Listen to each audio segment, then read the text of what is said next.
taa'ee kunoo amma suura ka'e san farda hatame beektaa? Eentati. Namicha nami hattuu humnaan qotee bulaarraa fudhate beektaa? Ijoollee Arsadii promotion ka jedhaman bolaa sadan tokko jira Siisaay Bulbulaa waggaa 8 dura sochii hamaa gaggeessaa turan kitaaba isaan barreessan irratti arge beekte siidaa dabaleen kun nama galaan farda isaa kaalchoo fi garbuu qallabaa ture gorroo jalatti Oromoon sangaa fardaa isaa maal godha beektaa? Guyyaatti yeroo lama dhiiqa beeke naannoo keenyatti nuti farda goojeedhaaf lolaaf itti qophoofsitu kan leenji'amu garbuu nyaata gorroo jala hidhame. Namichi kun gaafa farda taphatu beekamaa ta'e odeensii qaba beektaa? Akka kitaaba sanarra jedhutti seenaani gorgisitu taabonni wayii hin baay'edhan as birbirsa gooroo kanatti nami kun maqaa qaba siidaa dabaleen kun namicha bira qaqqabe fakkaa namilik bira odeeffannoo milik biga waa maatiin haa taphatu jedhame inni farda isaa miicee maaloo jedhee bareechee galaan irraa sakaraa dhufe beektaa? Sakaraa dhufee goojiirra mul'atee na dhadha'u kana argee nugusni taa'ee argaa ture harkaa fuudhaa jedheen irraa bute beektaa? Waameetu farda akkasii kun mootiif malee nama teebula akka keetiif hin ta'u isa jedhanii nu abaaran sana jettaa mire jedheeni harkaa fuudhee siidaa dabaleen boo'aa deeme. Kanaaf gaafa amma farda kana laalu nanaara beektaa? Farda hatame farda nu jalaa hatame kanarra taa'anii hin qaanofneen nama qaaneessiteedha. Inumaayyuu immoo suura kaa'anii cimaanii. Dhaloonni kun waa'ee farda kanaa gaafachuu qaba barbaachisaa taanaan beektaa? Fardi abbaa qaba beektaa? Warri miliki leellisu ka fardi kasaati jedhu maal jettaan? Fardi kasaati inni fardumisaatiin dhufee? No inni calqaba harree yaabbatee dhufe. Gara Oromiyaa gaafa seenu seenaa jedhaa bara caaluu miti kan jedhu seenaan immoo rirmi nyaatu beektaa? Seenaan seenaadha. Okay?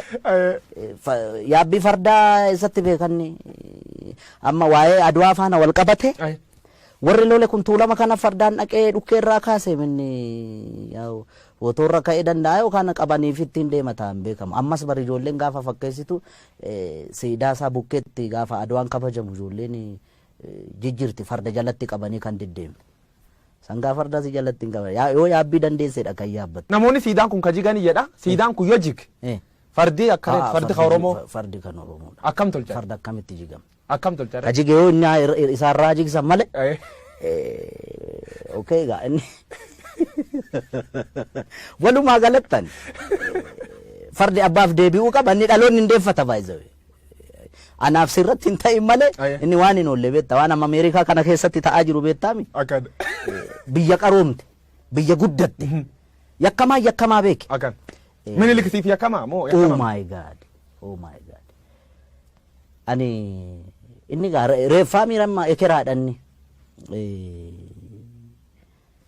jechuun seenaa rirmi nyaatu siin jedheera. Seenaan immoo dhugaa. Kan sobaa jedhu kan dhugaa jechuun akkamitti namni kana na godheera jedhee sobaan si himata nama lubbuudhaan hin jirre. Aannolee irratti kana godheera calanqoo irratti kana godheera gaafa jedhamu aboo bara sana inni barkanaan mallatteessa jedhan warri harkaan mallatteessu warri maastarsaa fi digirii fi PhD qabu bara mallee ulfajjeessaa jira beektaami? Inni bar sanatti doofummaa sanaan harma yoo mure harka yoo mure maalin tiniga doofaa waan ta'eef miti qotee bulaarraa kan farda hatu kan farda saamu walumaa galatti yakkamaan beeta mangisti keettee Oromoon lolti wanniin isa kasiidaan isa beeta mangisti kan palaasi mootummaa keettaa sun akkamitti ilaaltate maltee fi wanni sun rifadheeraan maaliif seete tokkoffaa ekeraa achi keessatti yaadannoo ekeraayyuu gochuun sirrii miti nama nan yaadda'aaf wanni maaliif seete warra achi keessatti suurri isaanii bocame hundi garaagarummaa amma uumame sabaaf sablammii biyyattii kana keessatti roorroon ammallee hiikkaan arganne bar yakka isaan raawwatanii ni beekta. Okay? Dhimma godheef isatu beeka waan godheef garuu akka kiyyaatti ta'uu malle maaliif nama harki dhiigni ummata qulqulluu harka jiru ekeraa akkamitti yaadannoo gootee mana kee qarqara goota hin ta'u inni akka kiyyaatti gaa kun sii gale.